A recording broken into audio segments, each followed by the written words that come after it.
Easy to believe that we are already through January into the second month of the year here, but we are thrilled to be here with you today. I'd like to take a minute and bring on David Schmidt, our founder, CEO, and inventor of LifeWave technology. David, are you with us?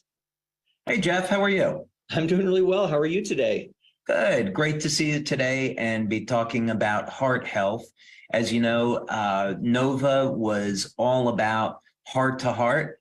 And so I think it's only fitting that we follow this up and talk about how can we protect one of the most vital things we have in our physical body, which is our heart. So very much looking forward to getting into that today. Well, good. Yeah, me too. In fact, I know as we were talking the other day, we thought, an hour is quite a short time to be able to cover such a vast topic, but we'll jump in and do the best that we can. I was reading on the World Health Organization website this morning, just a couple of statistics, and, cardiovascular disease is the leading cause of death globally, of course, and, affects like 17.9 million people, a year, upwards or downwards a little, depending on the year, but it's a real issue. So David, I guess we can just jump in and kind of talk about, causes and what do we do about this? It seems to be just a pandemic almost a proportion. Well, let's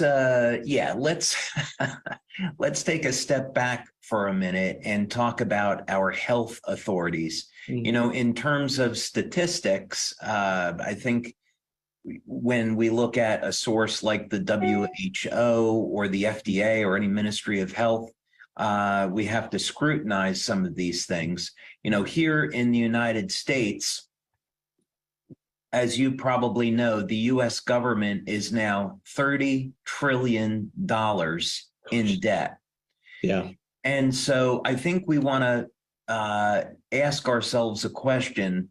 Would we trust a government that can't balance their checkbook with health advice? If they can't balance their checkbook, do we really want to take medical advice from them?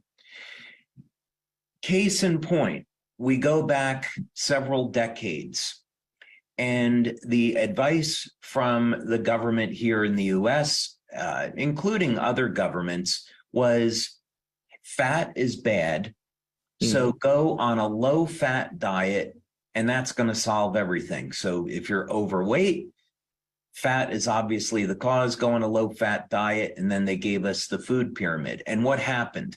We entered into a generation that is morbidly obese.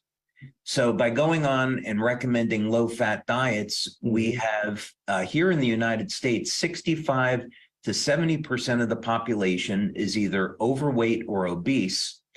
And there has never been higher risks of heart disease, cancer, and diabetes. So all of these things, cancer, surprisingly, is linked to body fat. Some people will find that surprising. What's the connection there? Well, there definitely is a connection, because excess body fat, especially around the waist, is going to set off a cascade of increased inflammation, and this will weaken the immune system over time and make people more prone to diseases like cancer and autoimmune disorders. So very clearly, the advice that we were given about going on low-fat diets did not help. So we have to really scrutinize these things. Mm-hmm. Yeah, no, I mean, for sure there. And it seems like, well, where do you find the truth? And from your standpoint, what are some of the sources? I mean, we know that it's a problem. We know that it's a huge issue, not just in the United States, but globally. And so we can gather that. But in terms of your recommendations for, okay, so now where do we go for these types of recommendations or this type of help? What would you suggest for that? Yeah. So first thing, this is a good point to say that I am not a medical doctor. I'm an inventor. I'm a researcher, and health and fitness has been my passion since I was a young teenager. And so I have spent 50 years, almost 50 years, doing research in health and nutrition, speaking with doctors and scientists all over the world. And I truly enjoy sharing all of this information with our LifeWave community. So, my recommendation is that anyone that would be on here today, take some of these recommendations, go to your healthcare practitioner and structure a program that's right for you. So people are going to be in different circumstances in life with their age, their level of exercise, pre-existing conditions. Are they on medications? All of these things have to be factored in. So what would be good for one person might not necessarily be good for another. These are all things that need to be taken into consideration. But what we will do today is talk about what are some of the causes that are surrounding cardiovascular disease. And then most importantly, what are some of the natural options that people have to address the problem? So instead of taking a blood pressure medication that is not going to solve the problem, instead, what we want to look at, how do we actually treat the root cause? So let's see if we can understand what the root cause is based on information that's already available and what those answers might be. Oh, it sounds amazing. Yeah, I think that's a perfect place to start. So yeah, what are the root causes, and what are some of the things that you think are causing this issue globally? Well, it doesn't matter what I think. What matters is, what do the facts tell us? What do clinical studies say? And what does the evidence point to? So let's go ahead and take a look at that, right? So we're going to make this all fact-based. So first, let's go ahead and define the problem. And this is going to be apparently obvious to most people, but it's still worth covering so we have a place to start.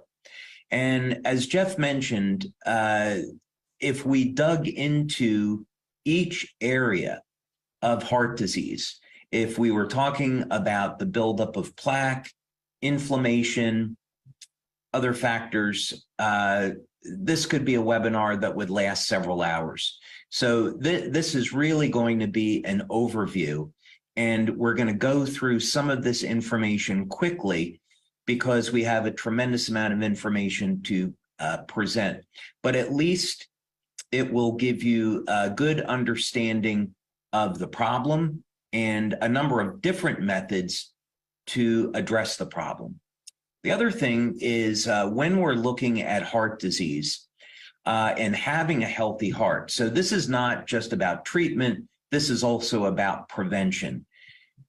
There are many ways of going about prevention, and we're going to dig into that in quite a bit of detail too.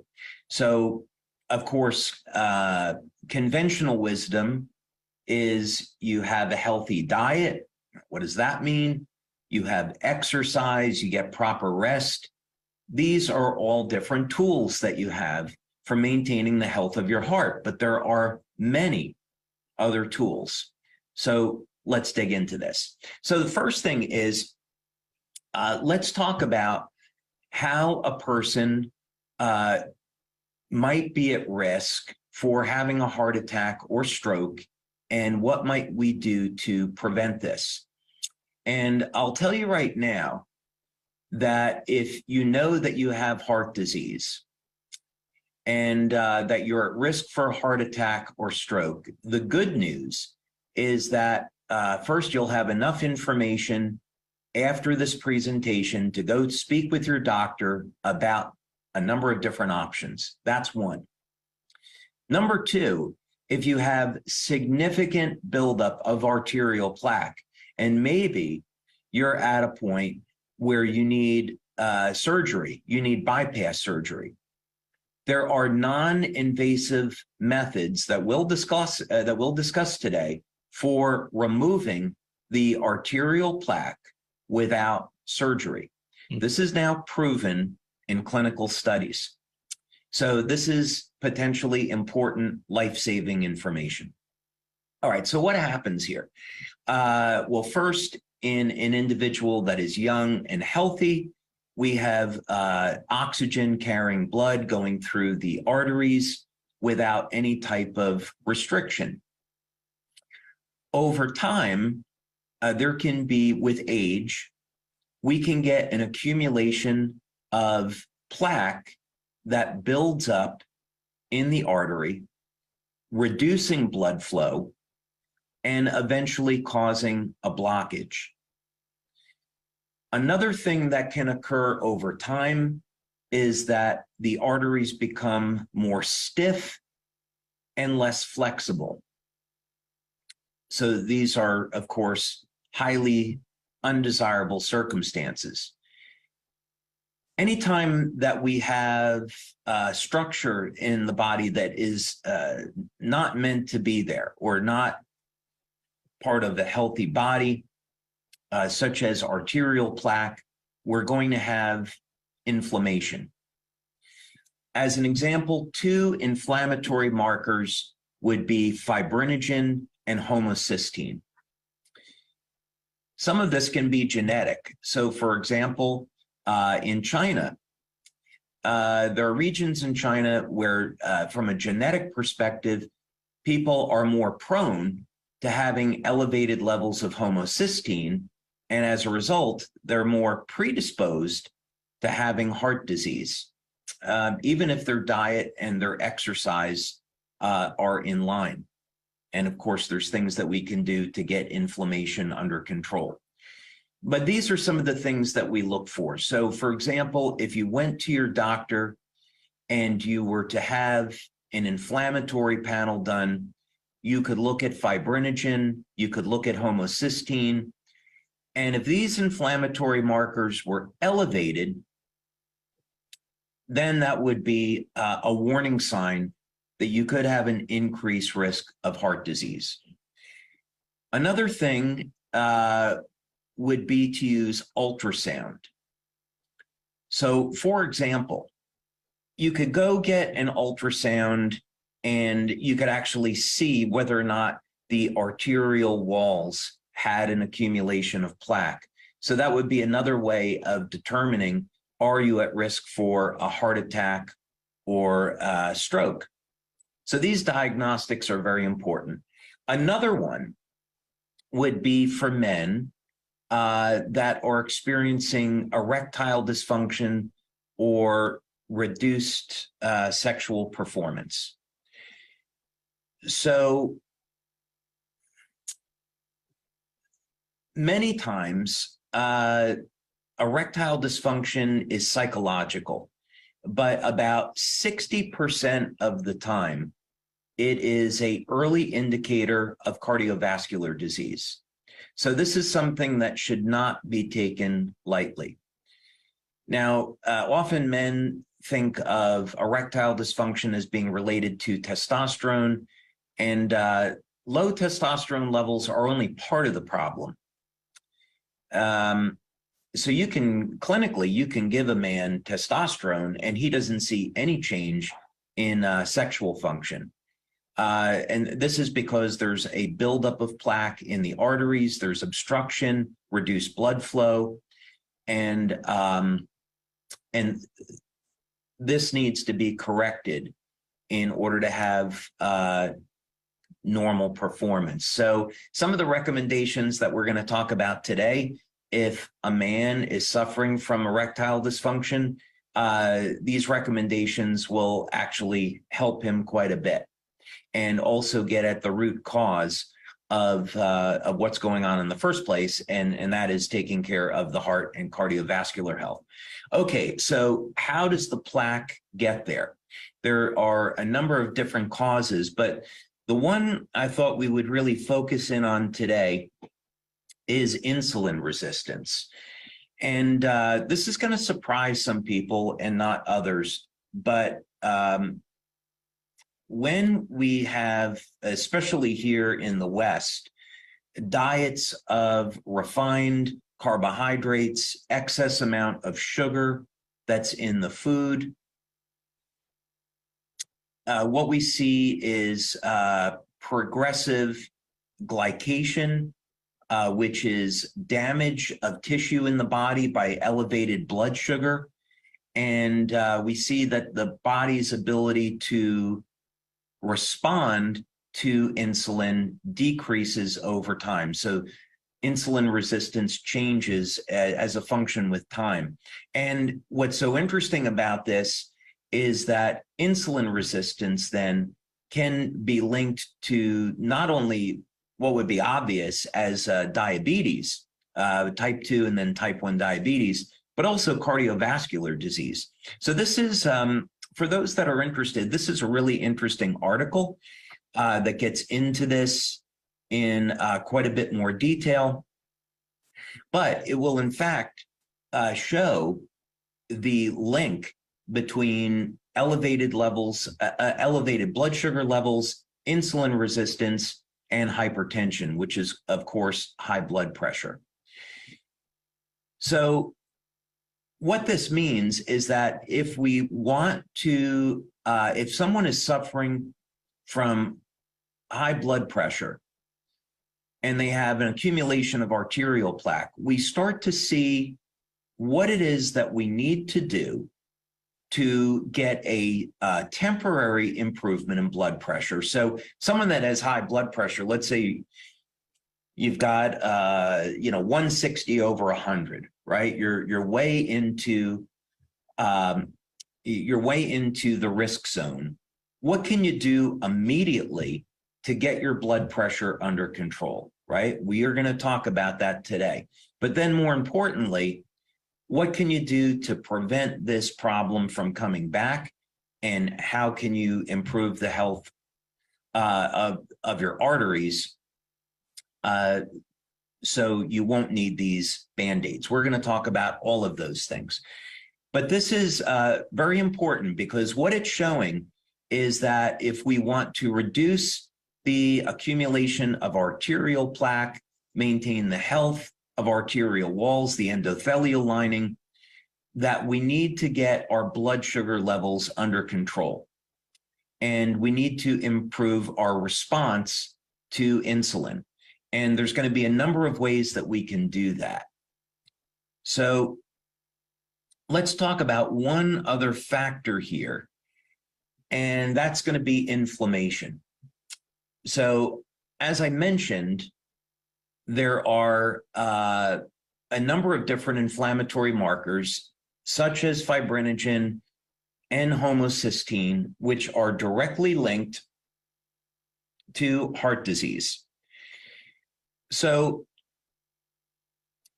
this is a study that was done on copper peptide, and copper peptide, which we know our X39 patch elevates. Copper peptide is linked to a number of very important things in the body, but one is that copper peptide functions as an antioxidant and also an anti-inflammatory. And one of the markers that copper peptide reduces is fibrinogen. Now, interestingly, what we saw with COVID-19, and by the way, we don't make any medical claims about our product. So I am in no way stating that X39 could be used to prevent heart disease. We haven't done a study on it. We're not making that claim. It's a wellness product. But what's been done with injections of copper peptide is to reduce fibrinogen levels.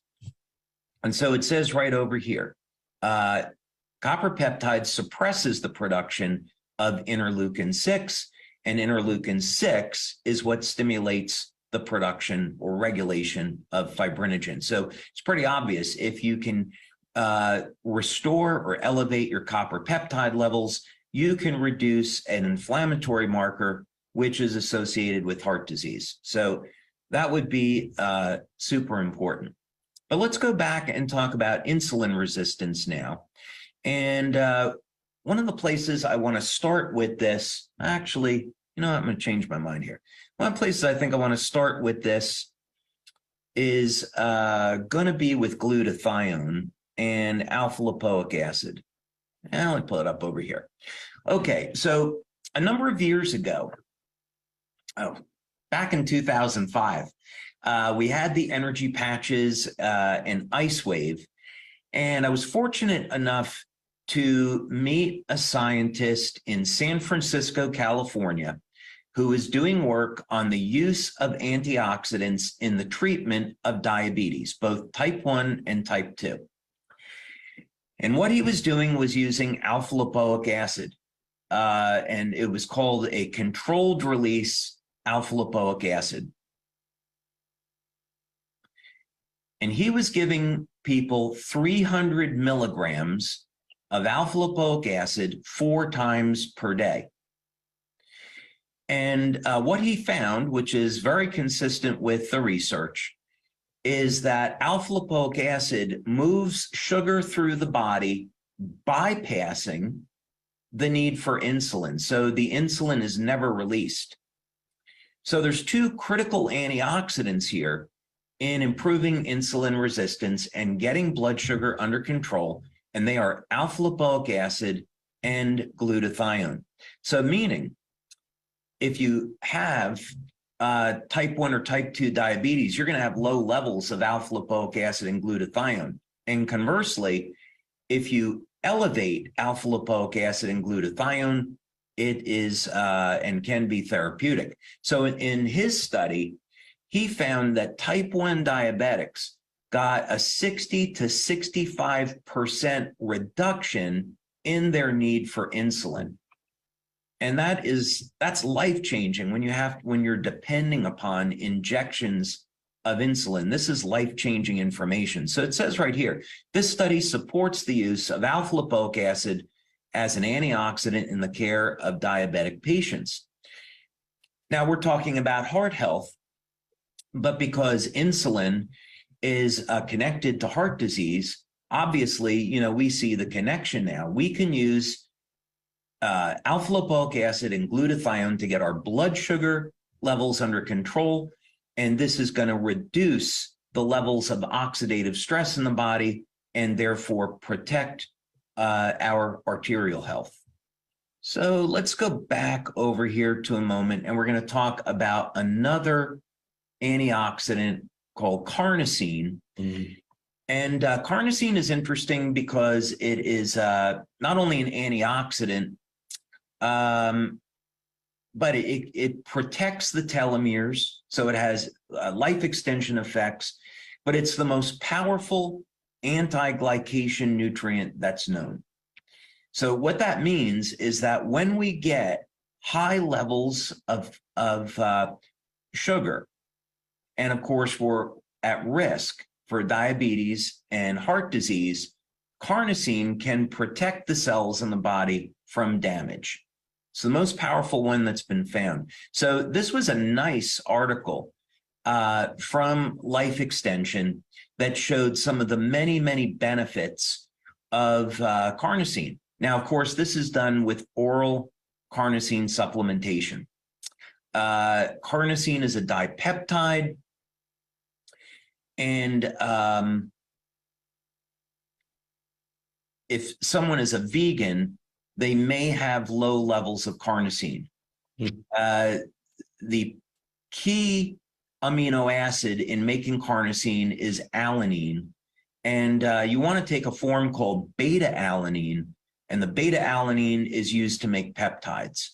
So you could find carnosine and alanine in red meat. So if someone has a diet low in red meat for some reasons, some good reasons, they may want to supplement with beta-alanine just to be sure. But you can see right here, carnosine lowers blood glucose.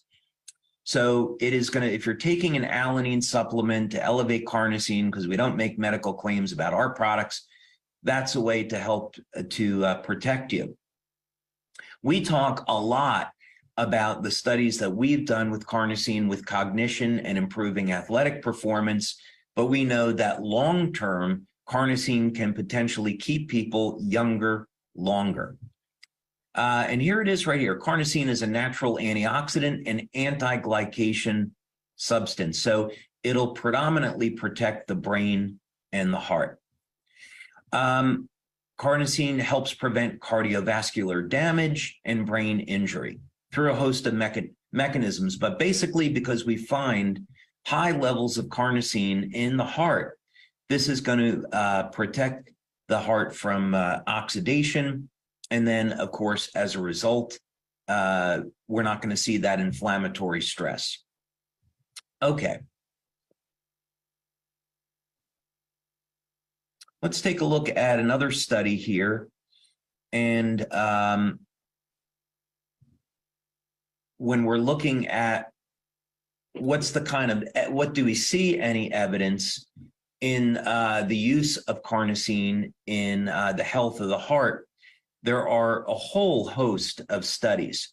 Quite a few studies, not surprisingly, have been done on mice and rats, but there's certainly plenty of studies that have been done on human beings. So when we look at animal studies, they may or may not be indicative of what type of results we might see in human beings. But fortunately, there are enough studies on carnosine in human beings where we can say definitively, yes, carnosine does in fact play a role of protecting the heart from damage. So this is a very good study if you want to take a look at it, but it gets into how much carnosine is needed to see this effect.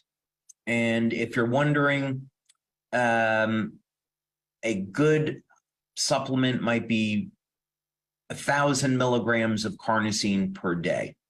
You have to be careful with taking too much carnosine. Yeah, here we go.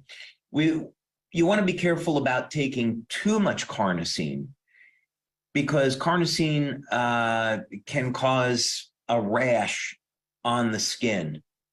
And if you take too much, and it can be a little painful, it can cause almost something very similar to a niacin flush.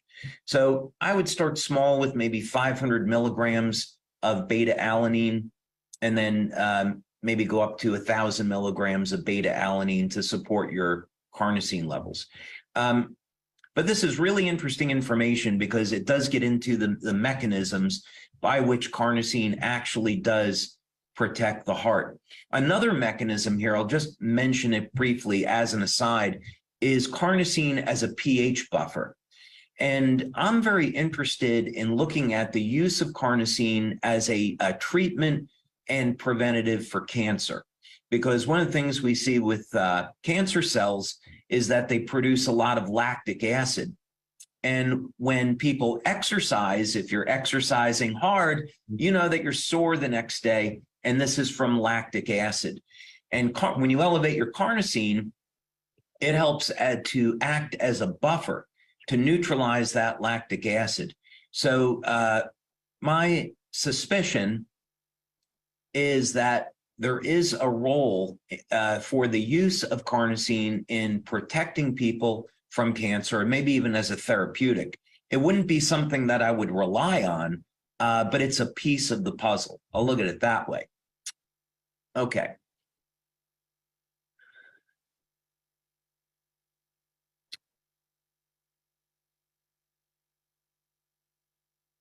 Let's talk about glutathione for a minute.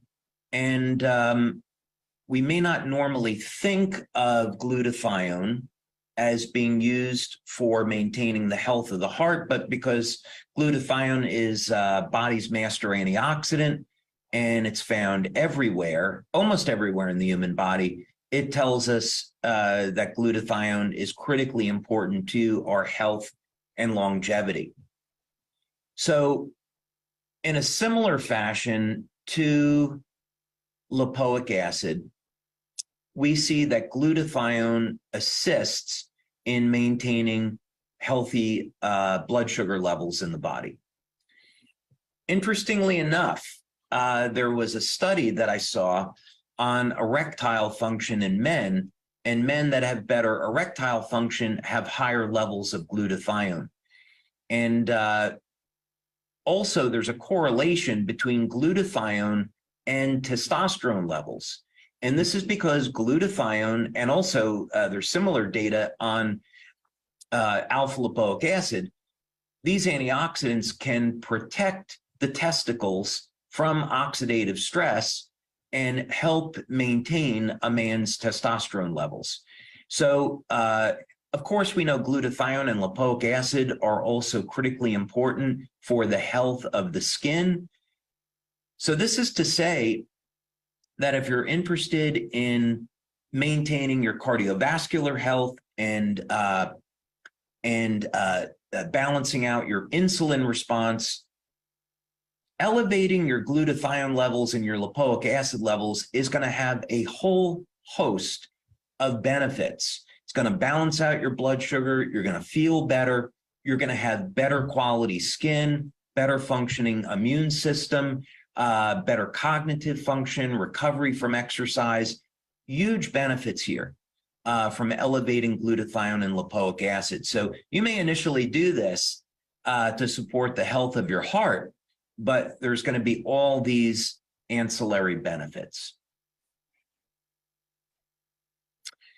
Okay, now let's get into the question of what do you do if you already have arterial plaque and you already have high blood pressure?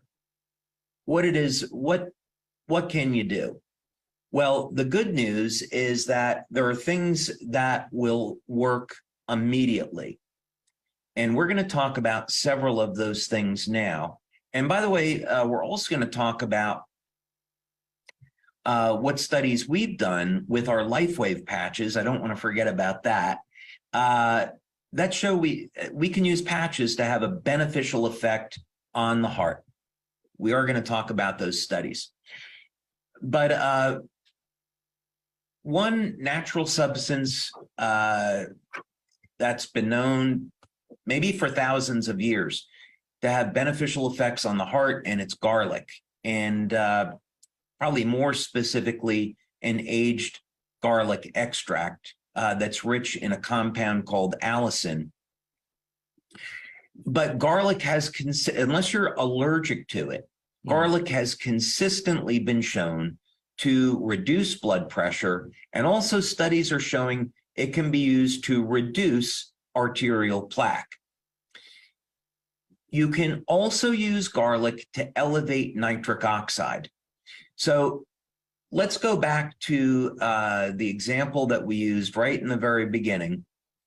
Let's say that you have high blood pressure and you have a restriction here that is impeding blood flow, and this is what's driving your blood pressure up. If you take, let's say, 1,000 milligrams, 1,200 milligrams of a garlic extract, along with 2,000 milligrams with vitamin C, you can triple your nitric oxide levels.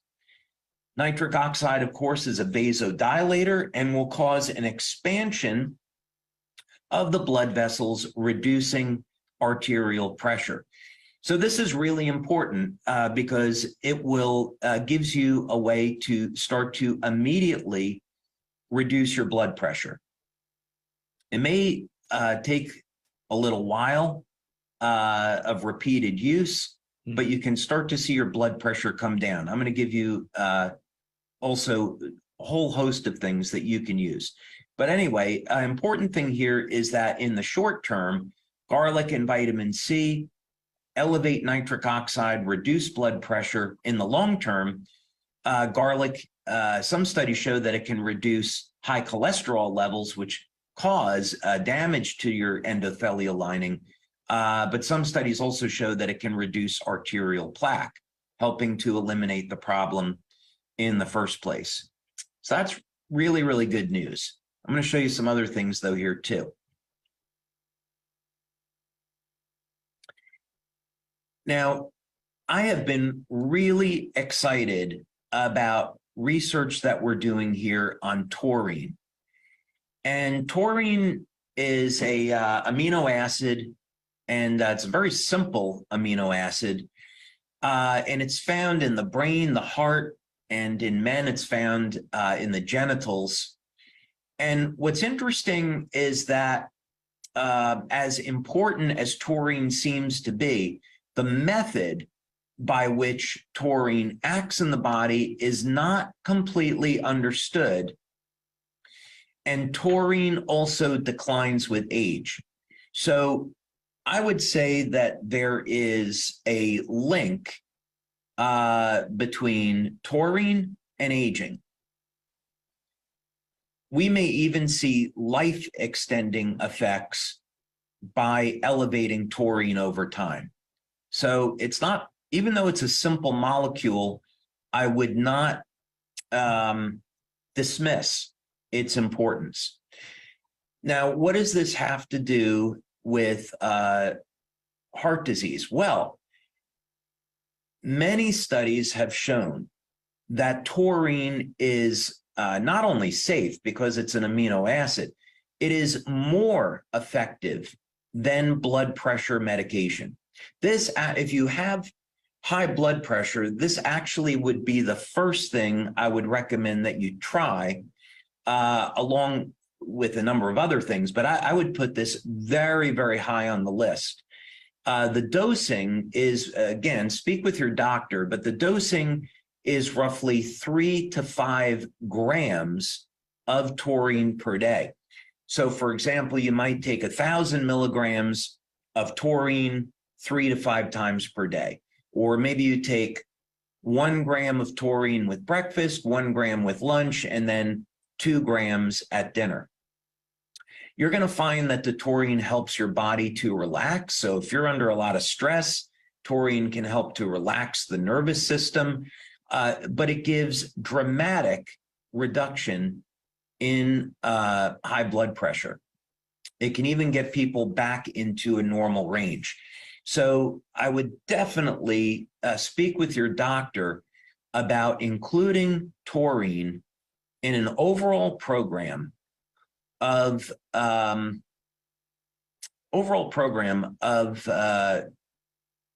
diet, exercise, and supplementation. It's very, very high on the list. All right, let's go through some other things here. In addition to some of the things that we've already talked about, I would also recommend fasting. And here's the importance of fasting. And again, the recommendations would be a little bit different for men than for women. But the simple thing is fasting induces autophagy, and fasting helps your body get control over its blood sugar. So we're going to accomplish a couple things with fasting. The first thing is it's going to be completely free, and it helps to normalize and give you better control over your insulin sensitivity. It gives you improved insulin sensitivity and more stable blood sugar levels. So you're going to be able to interrupt the problem where it starts. The other thing is that when you fast, you're going to tear down damaged tissue in the body, and it's going to facilitate the removal of arterial plaque. So fasting creates an environment in your body that is conducive to cardiovascular health. And a ton of information there we don't have time to get into. Let's skip ahead to some of these other things. When we're talking about removing arterial plaque, which is going to be something you want to focus in on if you have high blood pressure, you have a number of different choices here with all very, very good clinical evidence. So, for example, vitamin D, you want to speak with your doctor about taking 5,000 IUs of vitamin D daily, because this helps with the elasticity of the arteries. It keeps them supple instead of becoming stiff. Also, this supplement Cyruta, which is a buckwheat seed extract, has been shown to remove arterial plaque. There was a study, I didn't pull it up here just in the interest of time. There's a study with pomegranate extract. So, you know, for thousands of years, pomegranate goes back to ancient Egypt, and it was known as being something good for your heart. So I think the Egyptians, if they could build the pyramids, they could probably identify a fruit that's good for the heart. And there's an important reason for this. It's been shown that pomegranate extract will, in fact, remove arterial plaque. There's a study that shows if you take pomegranate extract for 6 to 9 months, you can completely remove the arterial plaque and eliminate the need for surgery, bypass surgery. So it's one of the most powerful natural substances known for heart health. And this is because of its ability to remove arterial plaque. And it's a shame that cardiologists are not taught this because it saves people's lives. Niacin, of course, has been around a long time, and it's very well known. There's different forms of niacin. You've got to speak with your doctor about this, but it's very, very well known that niacin can improve the strength of the arteries and also lower cholesterol. Niacin will, of course, produce what's called the niacin flush, which is uncomfortable. And there's other forms of niacin, but they may or may not have the cardiovascular benefits. So speak with your doctor about that. Now, another thing that lowers blood pressure immediately is magnesium, but there's a little bit of a trick here. If you're looking at just magnesium for overall health, then a magnesium glycinate would be a good form to take. However, if you have high blood pressure, I'd recommend taking magnesium threonate. Magnesium threonate will give you an immediate effect at making you extremely relaxed. And as a result, it will lower your blood pressure. Another thing that you can do is you can take a hot bath in Epsom salts, which of course is magnesium. And you'll notice that your blood pressure will come down in a hot bath of magnesium. The magnesium can go directly into the blood. There's also magnesium gel, which you apply to your skin, and this allows the magnesium to go directly into the blood. It'll elevate magnesium very rapidly, but magnesium is a very simple, safe way to lower blood pressure. And then some of these other recommendations that we have already talked about. Just one or two other things before we wrap up on this section is it's worth investigating ginkgo biloba and black ginger. Now on ginkgo, there's products on the market that are either fake or they don't have the real active ingredients. So you want to use a reputable company, but ginkgo is well known for improving blood flow. Black ginger as well. It's a treatment for erectile dysfunction because it improves blood flow. And black ginger also can help to reduce blood pressure. So these are all some natural things that you have options on. Again, I would definitely recommend that you get some guidance from your healthcare practitioner, find out what's good for you, but you have a whole arsenal of different things here. Okay, last thing that I want to go through quickly is in the research section of the website, you're going to see we have a tremendous amount of information on the use of the patches in supporting the health and function of the heart. Some of these studies are with heart rate variability. So this one, for example, was done at the University of Texas in El Paso by Dr. Homer Nazaran. And this is with our energy patches. And basically heart rate variability is measuring the muscle contractions in the heart. And you get a ratio between low frequency and high frequency contractions. And essentially what we found was that the energy patches, along with others, improved heart rate variability. Here's another paper, another study that was done at UTEP on heart rate variability and the patches. This was a published study in the Journal of Neuropathy by Dr. Tom and Helen Budzinski. And this one as well, heart rate variability on energy patches, showing that it improves HRV and also reduces stress. thought it showed this one, which would be interesting because this was done with LifeWave, which also improves heart rate variability, but you can see helps to manage the inflammatory response. So what's the benefit of HRV? Relaxes the heart, relaxes the nervous system, gets the inflammatory response under control. And then here was one on EON, again, where we're using EON to measure stress reduction and its beneficial effects on the heart. So I know I went through that really quick, and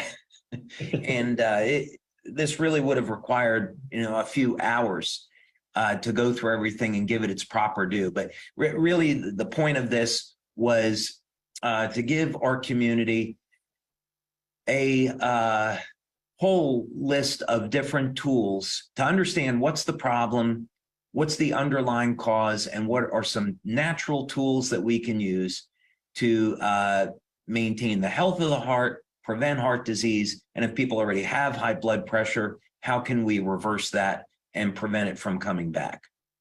I think it was absolutely incredible information. That phrase "drinking from a fire hose" comes to mind because there's just much good. So no, it's amazing, and the questions are flying in. And I know we're down to just about 10 to 15 minutes here left of time. So we talked about alpha lipoic acid, carnosine, glutathione, garlic, vitamins. I mean, just a tremendous number of things that can help with all of this. The first question out of the gate would be, David, in terms of just everyday food and diet, are there any recommendations for more of a heart health focused type of diet that you'd recommend? Yeah, of course. So first thing that I would say is if someone has, let's say, type 2 diabetes or type 1 diabetes, I would be focusing on a diet that would be low in carbohydrates and something that would be more rich in protein and healthy fats. I would be including foods, and this is all to say that if someone is not allergic to a specific food, like let's say avocados, right, or olives, you want to have foods that are rich in monounsaturated fats, such as avocados and olives or olive oil, because they're going to help to manage the inflammatory response. The ketogenic diets, of course, are going to be fantastic in this because they're going to help to balance out, improve insulin sensitivity and balance blood sugar. Fasting, as I've already indicated, is critically important. But in terms of diet, I would say definitely reduction in carbohydrates, reduction in sugar. Okay, wonderful. There are a lot of questions coming in. You talked a lot about carnosine, and of course we have a patch, carnosine. And so there's a lot of questions coming in around the usage of the patch versus a supplement versus the two of them together. How do you see those working together, and what would your recommendations there be? So let's say we took glutathione as an example. So when we're talking about the use of glutathione in treating a health condition, we're referring to the information that's out there on injecting glutathione into the body and oral supplementation, because we only make wellness claims about the patch. So if someone were interested in elevating glutathione, they can use our patch, but they have to look at their diet. Do they have a source of cysteine? And are they using this therapeutically or just as a detox? So what I would say is on things like glutathione and carnosine, if they're concerned about heart disease, I would be taking a beta-alanine supplement and an NAC supplement to make sure they're getting those amino acids in their diet, and then they can use the patch to help maintain the levels of carnosine and glutathione. Another way to look at it is that if you take an NAC supplement, the levels of glutathione go up and down. If you use the glutathione patch, the glutathione levels stay elevated. So that's the biggest difference between the supplement and the patch. The patch helps to keep the glutathione levels elevated. Oh, that's fantastic. There's another one, and again, I know we've talked about medical disclaimers and things, so I want to be cautious about that. But several questions around, a pacemaker and the use of patches. Is there any issues there that you foresee, or any comments on that? So we had this question come back up in 2004 when we were first launching, and we have many people with pacemakers that use the patches. We've never seen any issues with that. But because it is a serious health condition, we have to recommend that a person see their doctor and ask their doctor if it's okay. But all we're doing with the patches is stimulating the body with light. So there's should not be any interaction with a pacemaker. Okay, perfect. This next question comes around X39. And so this individual is asking, what happens when you discontinue taking X39? Do the anti-aging gains revert to the way they were, or do you just start kind of from that point? Just maybe a little bit more commentary on that piece. Yeah, the way I would look at this, that's a complicated questions, and the answer is lengthy. There's a lot of details there, but the simple thing is, when you stop using the patches, you stop getting the benefits, just like vitamins. So let's say that you got 10 years of age reversal and you said, well, I'm happy, I'm going to stop using it. You wouldn't all of a sudden, age very rapidly. You would start aging normally again. But the easiest way to think about it is that it's really no different than vitamin supplements. If you stop taking them, you lose the benefits. Yeah. Okay. There was a few comments too around garlic and the DNA telomeres. So there's some question around, does it actually reduce the length of those, and does the recommendation for garlic conflict with the anti-aging message there? That's an interesting question. I used to worry about that, but I don't worry about it anymore. But I have some privileged data, so I would say it that way, because we are in fact doing research on telomere lengthening.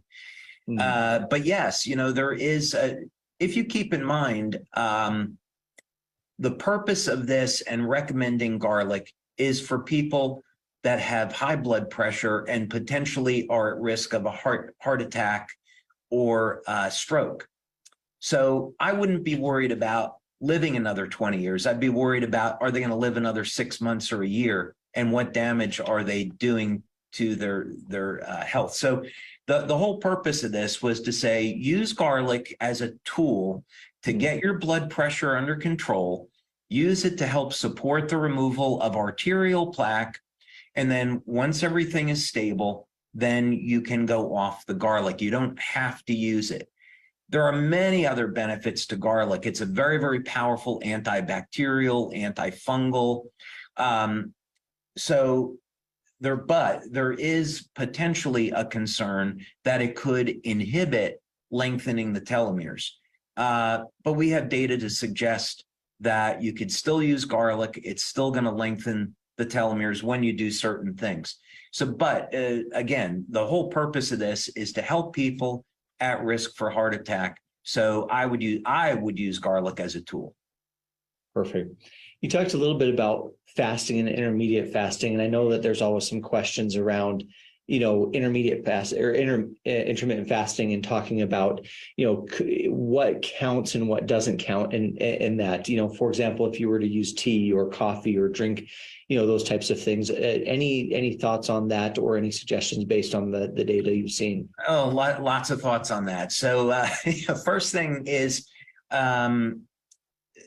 there are any number of different studies on intermittent fasting, and that's a whole other webinar in and of itself.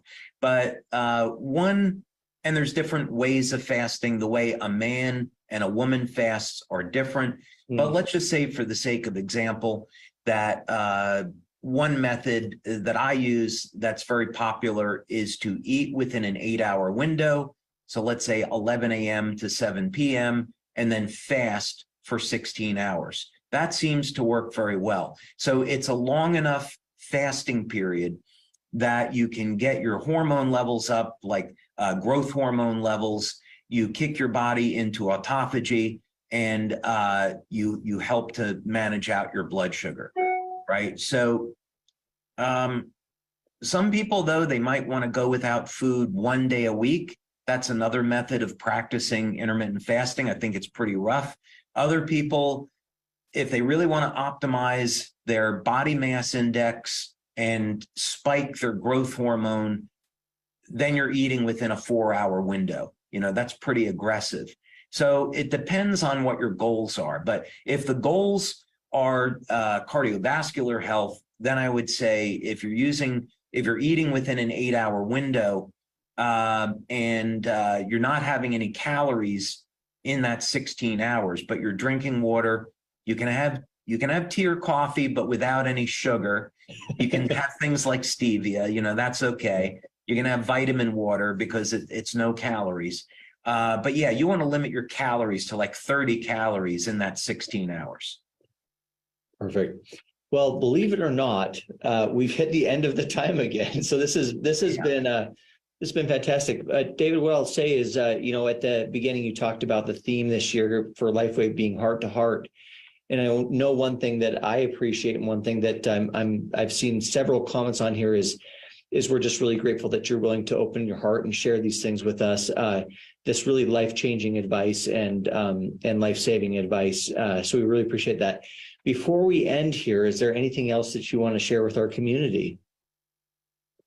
Oh, that's a loaded question, Jeff, because there's always could keep going for a while here. But one thing that we didn't have a chance to really cover, and that is, of course, every organ in the body is associated with an emotion. And of course, the heart is always associated with love. And when people are in a state of anger, you can see the negative consequences that this has on their body: elevated levels of stress, elevated levels of inflammation, and this puts people at risk for heart disease. So, I think what I'd say is that we've talked a lot today about these physical things that we can do to prevent and reverse heart disease. But really, where this is going to start is on the spiritual level and on the emotional level. If we relax, we meditate, we de-stress, we pray, we love, all of these things are going to dramatically support the health of our heart and give us a better quality of life. So probably the best thing that we can do in all of this is maintain a healthy spiritual state and a healthy emotional state. Give thanks to the ones that we love that are in our lives. Give thanks for everything that we have. Give thanks to God who created us, and we'll have a happy and prosperous life. Oh, amazing and beautiful advice. Well, as always, David, thank you so much for taking the time. Really appreciate it. For everyone in our community, thank you so much for joining us. Thank you for taking the time. We appreciate you and we love you, and we will talk to you soon. Thank you, Jeff. Thanks, everybody.